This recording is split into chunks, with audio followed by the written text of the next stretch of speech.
বন্ধুরা, মুভিতে sound effect কিভাবে দেওয়া হয় চলুন দেখে আসি। নাম্বার 1, ফানি কার্টুনগুলোতে ঠিক এভাবেই সাউন্ড ইফেক্ট দেওয়া হয়।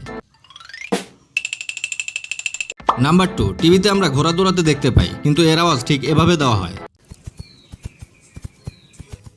নাম্বার 3, প্রাণীদের ঘাস খাওয়ার আওয়াজ কিভাবে দেওয়া হয় তা দেখলে আপনার অবস্থা কিছুটা এমন হবে। ওয়েল, এই দেখুন বন্ধুরা কিভাবে ঘাস খাওয়ার সাউন্ড দেওয়া হয়।